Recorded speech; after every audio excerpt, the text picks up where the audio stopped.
everyone, and welcome to the second edition of the Punch Shot.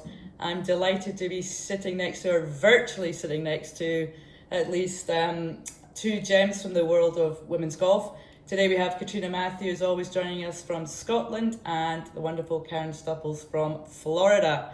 And we're here to talk all things golf and maybe a few things in between. But Karen, how's things over in Florida?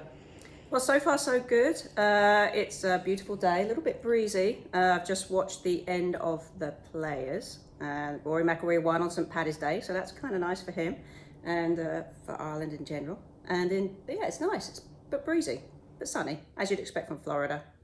Exactly. Beanie, what's going on in Scotland? How's everyone surviving after the Six Nations? Yeah, we're not really talking too much about that after our thumping defeat by Ireland, but a little chillier over here, but I must say it looked quite cool at Sawgrass, so not too bad here. I know, some playoff holes, isn't it? Love the last three holes there. Karen, have you played there? I know Binny hasn't, but have you played there, Karen? No, I haven't. I've been there many times, covered it quite a few times for PGA Tour Live, so I've walked those few holes a lot, and what they say about the walk between 16 and 17 is absolutely real. You do get the intensity increase as you're making that walk across. Even as a commentator, when you're doing it, you can definitely feel it right in your stomach where you don't want to. Yeah, it's not until you saw the playoff that you realise how long a walk it is. Because normally in TV that gets, you miss that, but it's a long walk actually from 16 over to 17T. It really is. It does definitely make you think, that's for sure. It does. I wouldn't want to be playing that under any pressure. But what I'd like to do with these two special people in this presence today is talk about the unique situation we're in. Both of you have won British Open championships. Karen, you did the deed in 2004 and Binny in 2009. But before we get into that, when I was doing some of my research for this, I found some interesting jobs that you did before you dived into the pro world. Karen, let's start with your job as a cloakroom attendant and a waitress. Is that right? I've definitely done. A cloakroom attendant would be glamorizing exactly what I did. I was a cleaner. I cleaned offices, and I at the Port of Dover, and lots of waitressing, bar work. I did lots of greasy spoon, cafe stuff, paper rounds. You name it, just about anything to make money, I was on the case. And I think my dad was very relieved that I was actually finally contributing to my golf expenditure. And Beanie, I know you were in, was it St. Lewis's? John Lewis's. I was in John Lewis, yeah. I collected money on the little kids course at North Berwick. I worked in a hotel doing all sorts, from painting to cleaning to cooking, and caddied as well at North Berwick. So Again, a collection. My first job was actually strawberry picking. I would go out to a local field and you got 5 pence a punnet. So I don't know if I was contributing much at that wage. Did it put you off strawberries? Were you able to eat them afterwards? No, a few strawberry fights and never ate any in the summers you were doing that. Yeah. Well, I remember tatty picking and doing my back in, and I certainly didn't eat any of the potatoes, but that was much better paid, Beanie. They paid them higher up in the Tayside region, I think. Obviously. Anyway, that's really interesting how you all started out. But winning the Women's British Open. And before we get into that, what is the correct name for it? Do we give the same recognition to the men as the Open, or is it the Women's British Open? No, it's actually the AIG Women's British Open. There you go. Beanie, it's an official title. Well, okay, and that's how we're going to refer to it. Perfect, that's what it's called. Okay. But not the Open then, is what was my point. No, it's the AIG Women's British Open. Yeah. Okay. All right, so Karen, why don't we start with your win there in 2009? 2004, sorry. Everyone remembers, was it Eagle Albatross start? Yep, it sure was. So it was funny because I played pretty angry in the first part of the week. I got caught up in some traffic, and I was late to the practice round. I was late every day, pretty much arriving to the course, and because of traffic and everything else, so it kind of threw me out of my routine, which actually, as it turns out, was probably a good thing. But I was able to kind of play pretty hard the first few days. But I was one shot back going into the final round, wanting to get off to a fast start because it was a par 5 start at Sunningdale. And hit a great drive down the first, hit a 5-iron, rolled in about a 15-footer for an eagle. I'm like, okay, that's good. That at least pulls me level with the people that are leading. And then and I wanted to at least make a birdie on the next hole, if not another eagle, and did one better. It went in the hole, but it was blind, so you couldn't see it go in the hole. So I had to rely on Maureen Medill, who was one of the on-course commentators, to give me the thumbs up that it had actually gone in, even though the crowd was going completely nuts. And of course, from that point on, you think, well, I felt like I was going to make everything. Every shot that I hit, I was really clearing out to the middle of the club face. And I don't really think I felt nervous because everything was just, I was hitting it so well. Like it was at the middle of the club face, I was hitting putts well. Everything was going right where I wanted it. And until I got to the 15th hole and you can see the finish line, and all of a sudden you realise, crikey, I could win the Women's British Open. And then I got AIG. nervous, but yeah, AIG Women's British Open. But then I finished it up, birdie, par, and that was it, 1 by 5. So seems pretty simple now, thinking about it, but I really didn't feel nervous until that 15th hole, and then it all worked out fine. The 15th, not the easiest par 3, is it?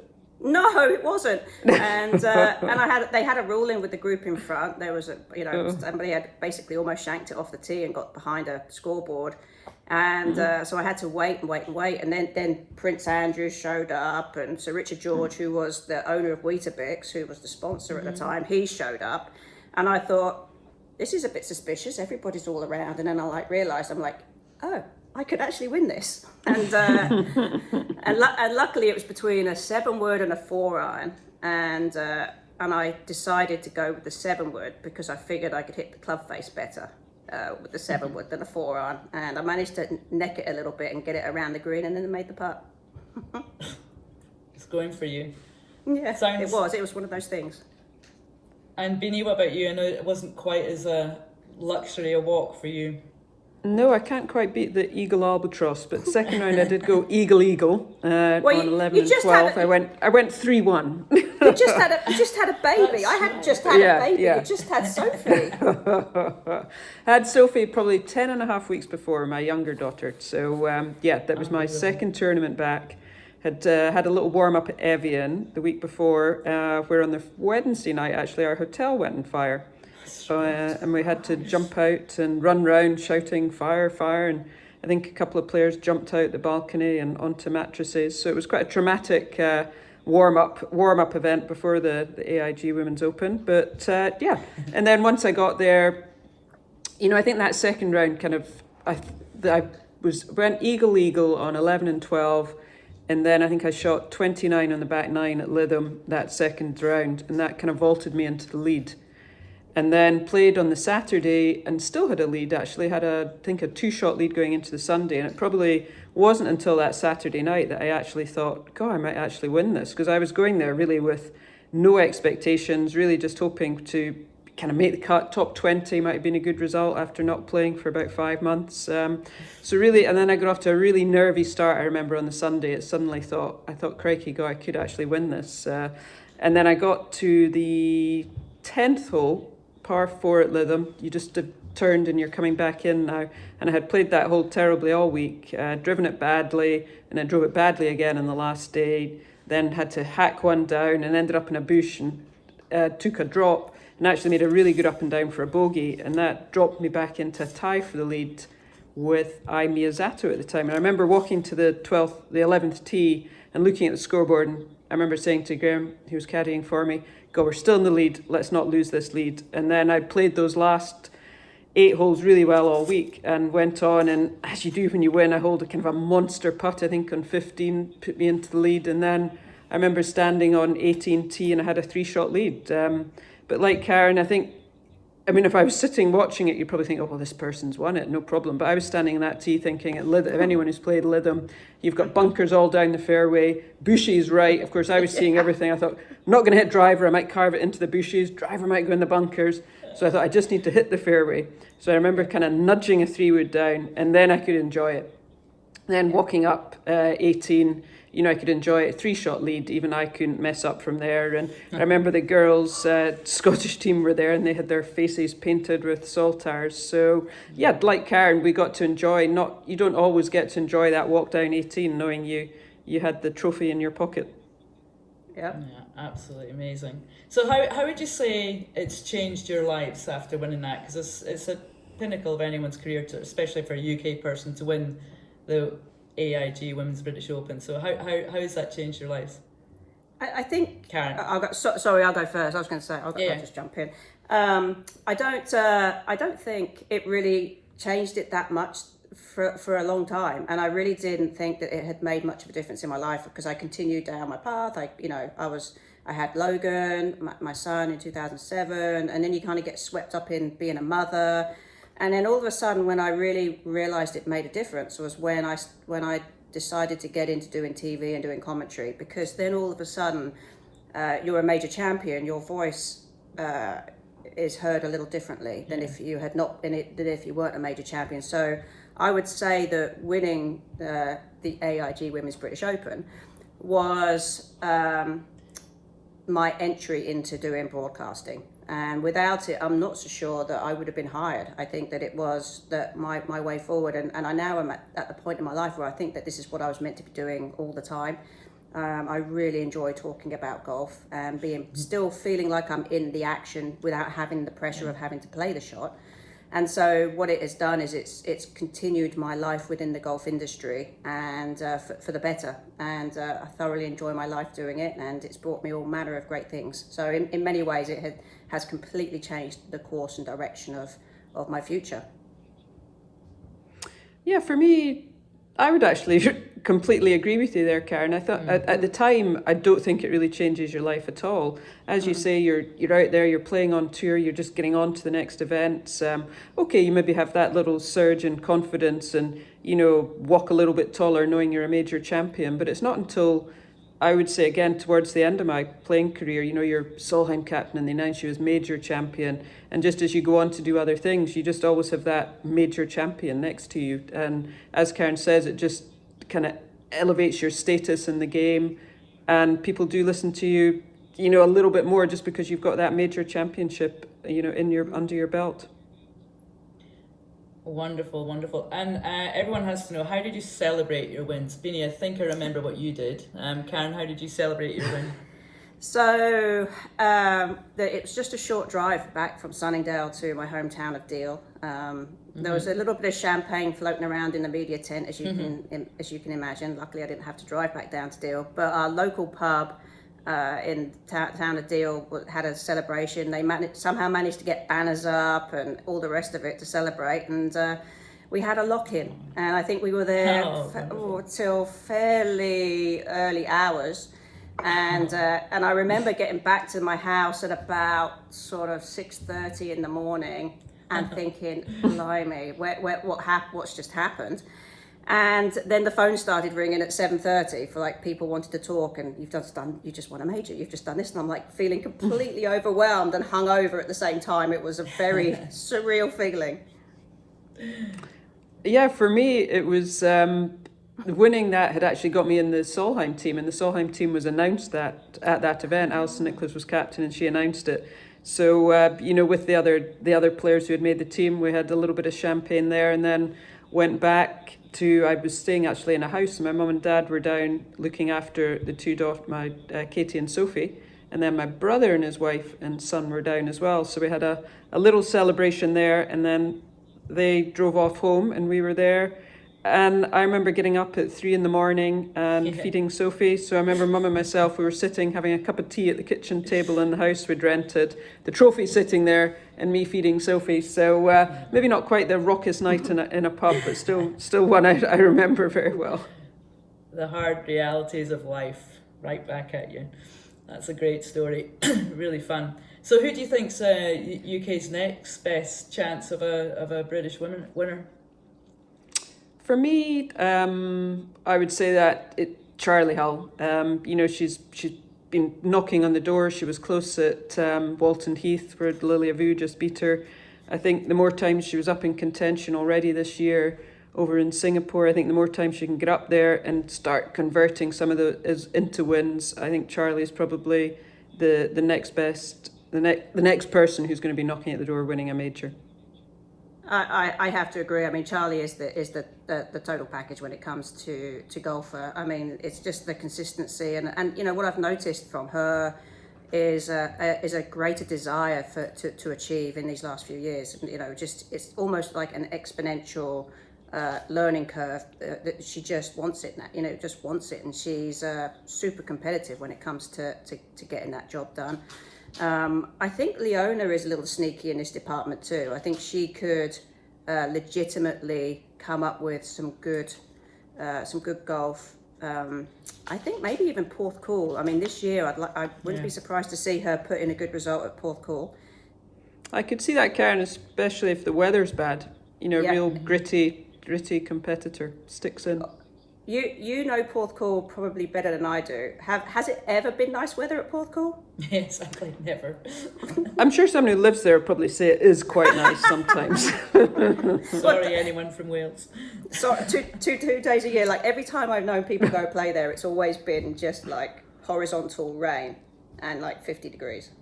But I know that I'm preparing for the absolute worst for working it. Charlie might not be able to get her little cigarette out. What's your thoughts on all that? You know.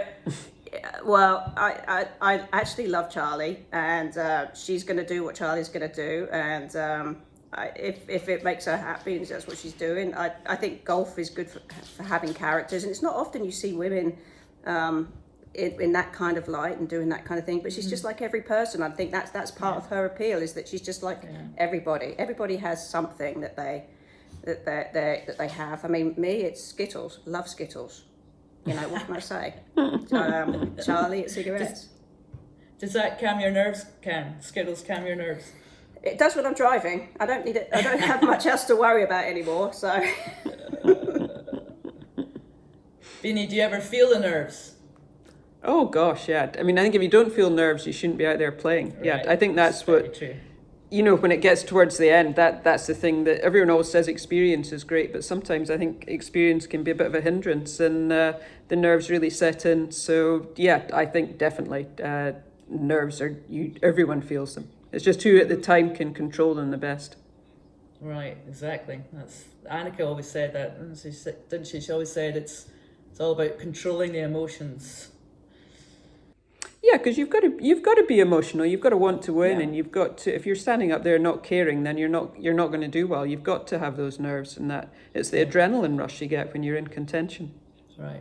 I was going to say, did Annika have emotions like that? I didn't see any when I was playing against her. She hit them very well. Them so well. Yeah, she did. Absolutely. Talking of Annika, do you know it was like 24 years almost to the day when she shot 59 at Moon Valley? It's incredible, isn't it? Were you there for that? I watched that. Yeah, I was. I played that event, and she played with Charlotte, didn't she? Her sister. Yeah, and quite she amazing. She had a genuine putt for 58. Remember, everyone was watching around the last hole, and it was like, and she put it like a good 2 feet past as well. It wasn't like she lagged it up. But I think I'd definitely be feeling a little nervous over that 2-putter for a 59. I know, exactly. But I mean, what a score that is. I was going to say, can you believe that nobody else has shot a 59 yet on the LPGA? There's only been one 59 in women's golf. I know, that is quite amazing, especially with the distance they're hitting it now, because they're hitting it they're reaching more par fives, which you think would give them more of an advantage to get 59. I'm sure we'll see another one. I hope so. I hope it's this year. I hope so too, but do you not think, I mean, both of you are heavily involved in the broadcasting world now, so you'll see it up close and personal, but I still think, and I've always said, that they set the courses too long for women's golf to really showcase themselves. I mean, to your point, there hasn't been a 59. I don't think even anyone's been close. Have they? Has there been a 59 watch? There has been. It's been an odd one, yeah. I mean, even Angel Yin in Thailand this year. That's right. Yeah. Had a chance until probably the middle of the back nine. It's an interesting thing. I don't like the thought. I mean, I like setting courses up short for women is kind of cheapening and making light of the women's talent. I think that a lot of courses handcuff the longer players. And so what you find is that courses are set up for average hitters. So a lot of the longer players have to hit hybrids and 3-woods and things off the tee just to keep it in to the spot that isn't pinching, or where the rough comes in, or where a bunker is, or where water is. So a lot of the longer players are totally handcuffed in how they actually play a lot of these courses. So some of it is course design, and a lot of the designers will design courses now to protect against the men going low. So they all pinch in at the same spot. So you have all the players driving to the same spot, and then they all play in from there. If you could have a golf course where you had your longest players and your best players in the world being able to freewheel it with their drivers everywhere, then you might actually see that happen more often. I think a lot of it is down to course design, but I think by shortening the courses, you're still going to have the same problem. You will just encourage the shorter players to have a better opportunity to achieve more often. But I'm not so sure that's where women's golf should go. I think you're really sort of lessening the talent that's out there by doing so, and cheapening the experience for the viewers to watch what women's golf has to offer. Yeah, I mean, I think, sorry, Catherine, I mean, I was thinking, I think it's not that the courses, because I think the women are hitting it longer now, and I think the course setups are, lengthwise probably pretty good. It's you're comparing yourself to the men, where the courses, they're hitting it too far for the courses, but we're playing the courses, a lot of these courses, as they should be played. You're getting more variety of shots. You're hitting, long irons, hybrids, perhaps into par 4s. You've got some shorter holes. So there's much more variety in the way the women's golf set up. Perhaps potentially agree a little bit with Karen. I think sometimes the women don't want to hit driver, because if they do go in the rough, and the rough is just that little bit thick, they don't have the strength that the men have. I mean, you see the men hit driver everywhere because they would rather have a wedge out from 100 yards out the thick rough where they can gouge it out, but the women tend to have to kind of be on that fairway a little bit more to be able to hit the shot. But I think it's more the fact that the men hit it too far. They can't get courses long enough now for them to have that variety of clubs. But this brings up a great point, Beanie, about venues mattering with women's golf. Like, you can go to the older traditional courses that the men have outgrown, that you can watch women play, and creates interest. I mean, I would love to see a women's open go to Merion or somewhere like that quite frankly the men have outgrown, but the women would be able to go and showcase, and that would drive viewership because of the venues as much as watching women's golf. I think that's the whole venues thing. Yeah, absolutely, I would agree. And it's going to courses that people know and want to see, and seeing them played how not how they would play them, but maybe at a slightly more comparable length, and how they were played in the past by the men. Yeah, it's a That's little valid points. window. Mm-hmm. But think about, and talking about venues, look how well received the Dyno was when the LPGA finally moved the tee up a little bit on the last hole and just made it so exciting. And even then, there was only, 5 players in the field that could go for it in 2. What I'm saying is the men's golf, pretty much every par 5 is a par 4. They can reach it in 2. Mm-hmm. That's not the case for the LPGA. Would you agree? No, I agree. I agree. I think that the par 5s are a little too long, and I think if you talk to a rules official about it, the reason that sometimes they play those par 5s too long is a pace of play issue, which then lays firmly on the players' heads. Like, okay, you've either got to make it, I'd say in that 480 yard range where players can get to the green or around the green, or you make it not reachable. You play it around 500 yards, and you've got that kind of, some can get there, some can't get there, and some will try and they'll wait for the green to clear, then it causes backups. So I think the logic is that it comes down to a pace of play thing. But I would love to see more reachable par 5s. I'd like to see some longer par 4s and par 3s that are all over the shop, short, long, somewhere in between. Yeah. I think that's what you want. I always think a great setup of a golf course is when I've played every club in the bag, rather than quite often you'll go in every par 4 is between like 380 and 410. But you want that variety. You want as Karen says, short par threes, longer par threes. If you can hit a different club in every par three, that would be great. And that's, I think, what you want. You want to have that. It's the variety, so you're testing every aspect of the game. Mm-hmm. Absolutely. And quickly on the pace of play issue, I think there's a huge opportunity for the LPGA to come up with some, like a one-round competition where they get, I don't know, top players, maybe a limited field, and they go out, they have no practice swings, and they go. What would that look like and feel like? I mean, it's a chance to do it, but, to really Did go they around not and do make that, sure... Catherine, on the DP World Tour? They had an event where the shot clock was on. Right, I think the shot clock, to the best of my knowledge, I haven't heard of anyone doing it without, eliminating a practice swing, which is part of golf, obviously. But right. I think, I'm pretty sure one of the golf coaches here made her team, I think it was Mary Lou Muffler from Washington State, made her team just do that kind of run sort of, with a bag. It was more of a trial and error type thing. And she made them play 9 holes running with a bag, and she said that the stroke difference or average was only like 1 or 2 different, but it just shows you that you can play a lot quicker, and it's definitely something needs to be done about it. But I think it would be a good thing to do, just for a fun thing, if nothing else.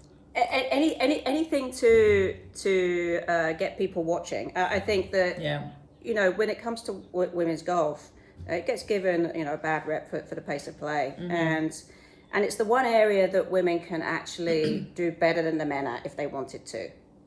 We can never hit the ball as far as the guys, and to a certain extent, there's a level of, because of how accurate and how good the women are, it can look a little boring to some people watching, because you're not having the shots through the trees or over trouble or finding a little gap in the tree line. Because they hit the fairway and they hit the green. They hit more fairways, they hit more greens. But the one area that we could be better at is be quicker.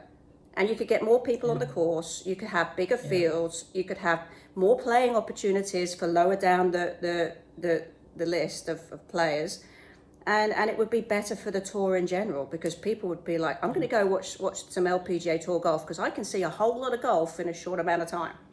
Yeah, I agree. Pace of play is a huge issue. And I think they are starting a new policy, starting at their next event here in the US. But the thing is, it needs to be enforced, and it needs to be enforced throughout the whole field, not just, certain groups and certain people. They need to, whether they, for a few months, get some more rules officials out there so they can follow more groups. Exactly. And they need to slap the shots on people so that people know that it's the only way to speed play up is to put shots on people, because fines just aren't going to work in either the men or the women's game. No, you hit the nail on the head. Get more rules officials out there. They need to hire more rules officials so you can actually enforce it. You're right. Yeah. Even if it's just for 3 or 4 months, just have that course littered with rules officials right there. Yes. Timing. People would soon get the hint. I've always said that pace of play will never be different until we don't have split tees, because that first group can go around in 2 hours and then have a 40-minute wait on the 10th or 1st. Yeah, but that's because the groups behind just get slower and slower. But if everyone was going at that pace of the first group, then there wouldn't be that wait at the turn. Or you need slightly smaller fields so you can get people round. We could debate this all day, but... Yeah, I know. It's for the next podcast. The next podcast, we will cover these grounds. You're right. But it is, believe it or not, Solheim Cup qualifying period again, and Anna Nordquist has just been announced as captain for Europe. Are we happy about that? So it was a pretty obvious choice, I think, wasn't it? Yeah, I think that was a fairly obvious choice. I mean, she's played in 9 Solheim Cups, been vice-captain to Suzanne a couple of times. I actually had a meal with her out in Singapore just about a month ago, just a couple of days before the announcement was made, and she was, very excited and, honoured, just all the feelings you would have when you're named captain, and really looking forward to the challenge of it. So I think, I think she was the obvious choice, and, looking forward to watching her captaincy. Do we know, has the US one been announced? Have I missed that? Or have they announced? I don't think it's been announced. I don't think it's been announced yet, no. No. I think it's going to be interesting who Anna gets as assistant captains. I think that's going to be an interesting thing. I think obviously Mel Reid should be sliding into another assistancy role, but who else does she pluck out to be an assistant is going to be interesting. Because obviously that's the line of succession, isn't it? That's what you've got to be looking at. Who down the line is going to be a captain? So who do we get the experience of being an assistant? Yeah. Yeah, I think that is good. I mean, obviously, I must say I do have a slight inside knowledge on that, but I'm not going to divulge anything. But come on, Beanie. Yes, I think you're right. You definitely want to pick someone who's looking to be the next kind of captain, to have that kind of give them the role and let them see what it's all about. Because it's not easy. It's a tough job. It's not easy, there's a lot. As we all know from the Curtis Cup. Yeah. Talking about the Curtis Cup very quickly, guys. We got to get that in. Are we excited for next year's 26th, right? Curtis 26 Bel Air. We are very excited, or I'm very excited. Me too. Exactly. I'm looking forward to all the dad jokes. I've got to up my dad joke game. There's a few. Come on, why don't we finish for with that dad on-course jokes radio? I'm very poor at my jokes. I've definitely got to work on that. Yeah, I don't have time to Google it yet, but no dad jokes. Karen, we need to get on that. Catherine always has a joke. She does. I do, and I'm blanking right now. Karen, what was the one about the potato? It was really funny. I don't know about what do you call a potatoes. potato with glasses on? A spectator. That's right. I don't think our jokes are quite for public. They're not quite good enough, Catherine. No, I'm staying well away from that. Karen, you told me that one. I've lost them. But anyway, guys, I think we're going to come to a little wrap up here. I just want predictions for this year. Who do you think is going to shine? Who's your player that's going to have a breakout year or get them a major for the first time? Vinny, let's start with you. Put you on the spot.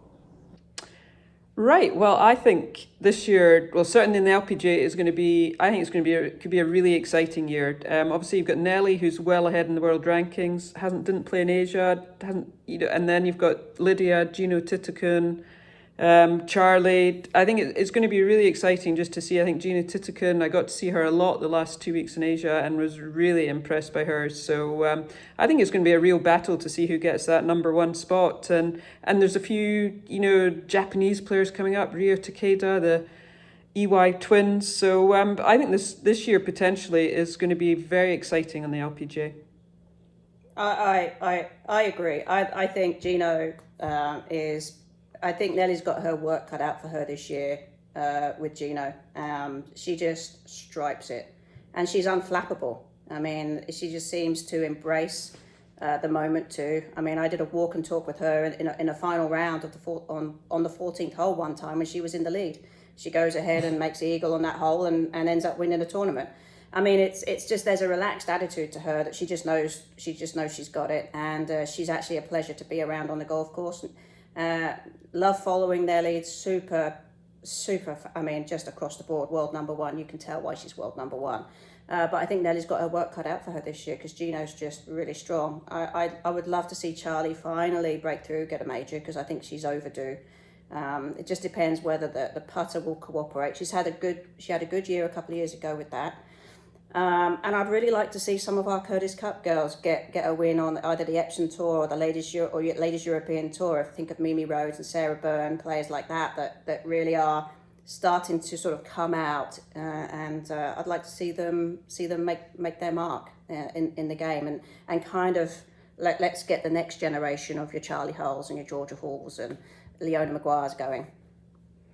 I think, Karen, that's where it's so exciting doing the Curtis Cup, isn't it? Because you get to see these new young talents coming up, and it's nice that we kind of now know we kind of know them. So it's great to follow. I think when you've got that kind of connection to people. Absolutely. I covered a college event this past week, and I met up with Beth Coulter and Patience Rhodes and Hannah Darling, and then a few other newbies, and Anya Donegan, and a few other newbies that are coming up too. So it's kind of fun just to keep in touch, because the gap between amateur golf and professional golf is really shrinking, because those girls can really play. Yeah, they can come out ready to play, ready to win. They do, and I think the LPGA is in a really strong place, and like you say, that it's going to be a big, exciting year. I think Yulemi No, am I pronouncing that right? I think she's going to have a breakthrough year. Love the fact that she's got the long putter. Again, we could talk about that for. I must say, I'm not a fan of that. That's a whole episode you on would that. say I that think. exactly, but yeah, it's exciting, and let's see how our predictions shake out. But listen, thanks guys. It was really fun. Really enjoyed chatting with you and putting the golf world to right and getting a few jokes in there. That was wonderful. We're going to do more of that. And, no more jokes. Beanie, you're up next. You're going to start the next one with a Beanie joke. But let's do this again, and we'll see you next time.